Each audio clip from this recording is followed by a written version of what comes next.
L'une des questions les plus intéressantes et les plus complexes posées dans toute l'Écriture est la suivante. Qu'est-ce que la vérité ?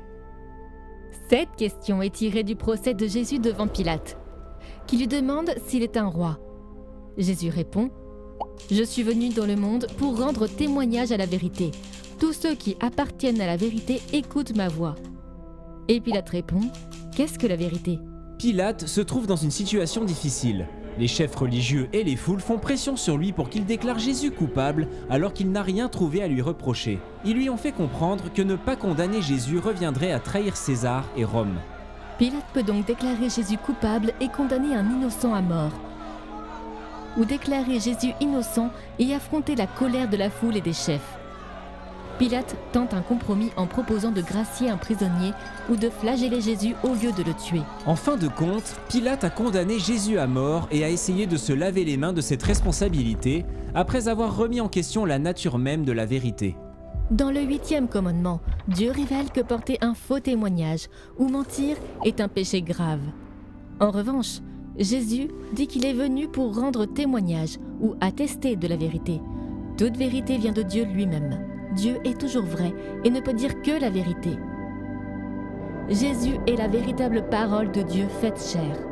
Lorsque nous mentons, nous rendons un faux témoignage à la vérité.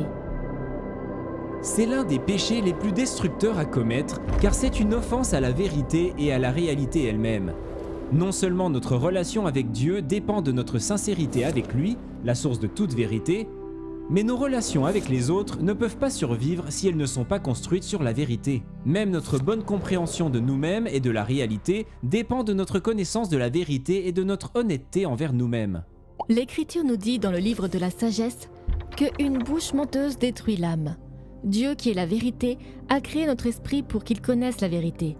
Il nous a donné le don de la parole pour que nous soyons capables de communiquer la vérité aux autres. Nous ne pouvons vivre ensemble comme Dieu l'a voulu, dans une vie de communion et d'amour, que dans la mesure où nous pouvons nous faire confiance les uns aux autres pour dire la vérité. Dieu est la vérité, la source et la plénitude de toute vérité. Sa parole est vraie et il veut la vérité.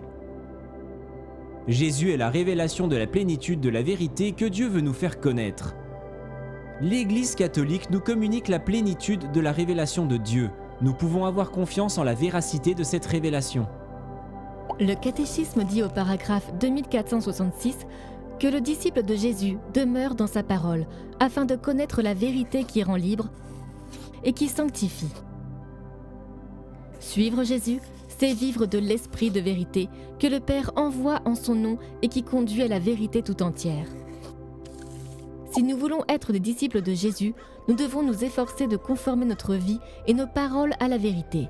C'est ainsi que nous ressemblons davantage à Jésus.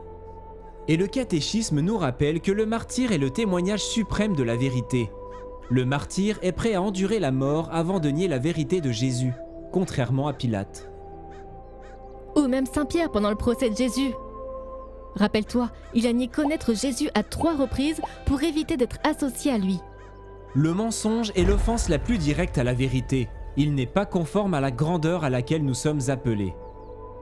Mais qu'en est-il des petits mensonges blancs ou les mensonges sur des choses que nous ne pensons pas être si importantes que cela ? Mentir sur de petites choses pour éviter un malaise ou des conséquences négatives nous fait manquer l'occasion de nous entraîner à choisir la vérité.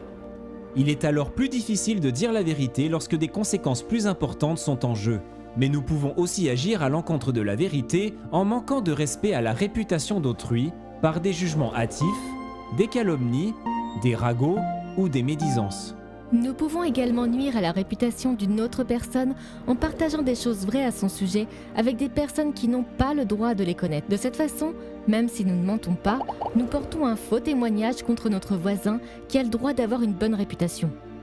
Nous pouvons également pécher contre ce commandement lorsque nous mentons pour induire les autres en erreur ou lorsque nous utilisons la vantardise et la flatterie pour induire les autres en erreur.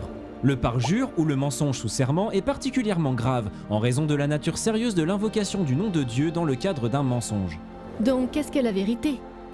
Dieu est la vérité et il a envoyé Jésus, le chemin, la vérité et la vie, pour révéler toute la vérité. Nous devrions demander à Dieu la grâce et pratiquer la discipline de dire la vérité, même lorsque cela nous fait mal ou nous est difficile. Car Dieu qui est la vérité nous a créés pour la vérité et pour des relations fondées sur la confiance.